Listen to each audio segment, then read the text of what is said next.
Rema hari ini, Matius 14 ayat 14. Ketika Yesus mendarat, ia melihat orang banyak yang besar jumlahnya.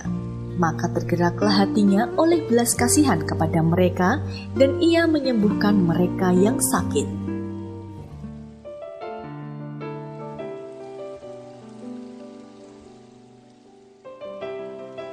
Sebagai putra seorang pemukim Inggris di Afrika, Peter seringkali berpergian berkeliling bersama ibunya.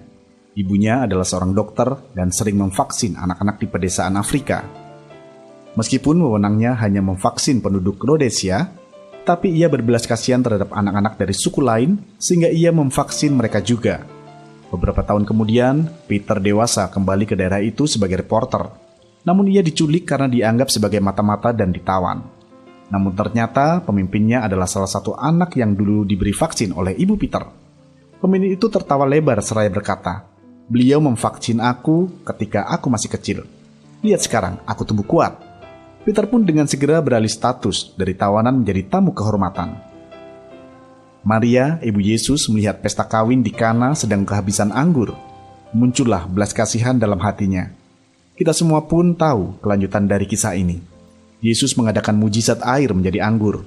Bukan hanya pesta itu diselamatkan, sampai hari ini, kisah itu tetap memberkati banyak orang dan akan tetap terus menginspirasi orang-orang percaya.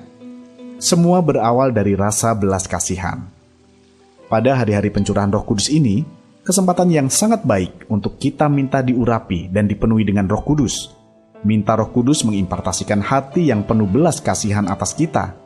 Kalau kita punya hati penuh belas kasihan, maka Tuhan bukan hanya akan memberkati kita, tetapi Tuhan juga akan selalu mencurahkan anggur baru atas kita dan memakai hidup kita menjadi saluran berkat.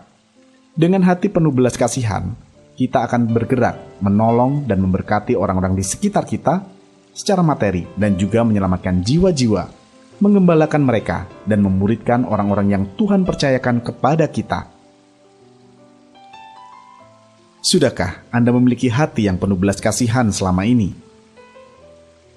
Mengapa penting bagi kita untuk memiliki hati yang penuh dengan belas agar hidup kita dipakai Tuhan?